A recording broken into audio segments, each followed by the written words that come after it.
আমরা কিছু সময়ের জন্য ওয়াকআউট করলাম, কারণ আমাদের বক্তব্য পরিষ্কার ছিল যে সাংবিধানিক কিছু প্রতিষ্ঠান এবং সংবিধিবদ্ধ দু একটি প্রতিষ্ঠানে যে নিয়োগ কমিটি করা এবং এটা সংবিধান অন্তর্ভুক্ত করা, সেটা ভবিষ্যতে রাষ্ট্র পরিচালনায়, সরকার পরিচালনায় জটিলতার সৃষ্টি হবে। তা আমরা যেহেতু সাংবিধানিকভাবে এবং সংসদীয়ভাবে কোনো স্বৈরতান্ত্রিক ব্যবস্থার উদ্ভব না হয়, ফ্যাসিবাদের উৎপাদন না হয়, সেজন্য আমরা কয়েকটা জায়গায় আমরা ব্যবস্থা রেখেছি। একটা হলো যে কোনো ব্যক্তি প্রধানমন্ত্রী হিসেবে 10 বছরের বেশি প্রধানমন্ত্রীর পদে বহাল থাকবেন না, এক। দ্বিতীয় হলো কেয়ারটেকার সরকার রিইনস্টেট হবে এবং কেয়ারটেকার সরকারের কোনো রকমের অ্যামেন্ডমেন্টের ক্ষেত্রে, সংশোধনের ক্ষেত্রে সেটা সংসদে পাশ হওয়ার পরেও গণভোটের ব্যবস্থা করতে হবে।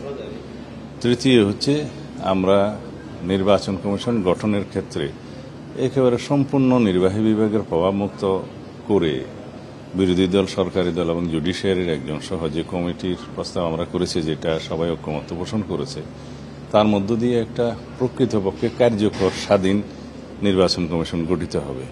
তাহলে এই তিনটা ব্যবস্থার মধ্য দিয়ে এমন একটা ব্যবস্থার সৃষ্টি হবে যাতে কোনোদিনই স্বৈরতান্ত্রিক বা ব্যক্তিতান্ত্রিক স্বৈরতন্ত্র প্রতিষ্ঠা হবে না, সুযোগ নাই।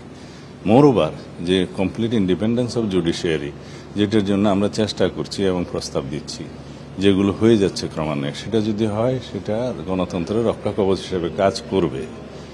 আর ফ্রিডম অফ প্রেস প্রায় প্রতিষ্ঠিত হয়েছে বলা যায়, আরও হবে।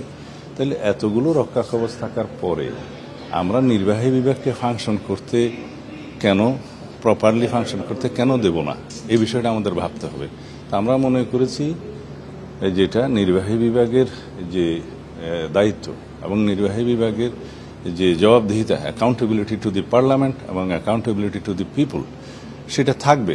অথচ তার কাছে যথেষ্ট অথরিটি থাকবে না সরকার এবং রাষ্ট্র পরিচালনায়, সেটা ঠিক হবে না।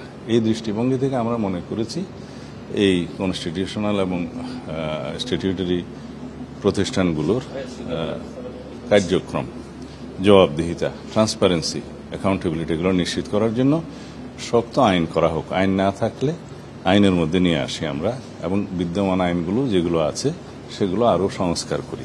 এটাই হচ্ছে আমাদের প্রস্তাব।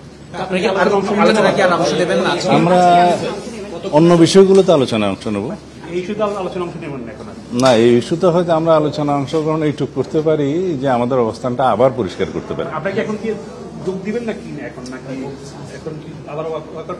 একটু পরে আবার যোগ দিতে পারি এবং সে আমাদের বক্তব্যটা প্লেস করে হয়তো আবার দ্বিতীয় পর্যায়ের আলোচনায় অংশ নিতে পারি অন্য ইস্যুতে।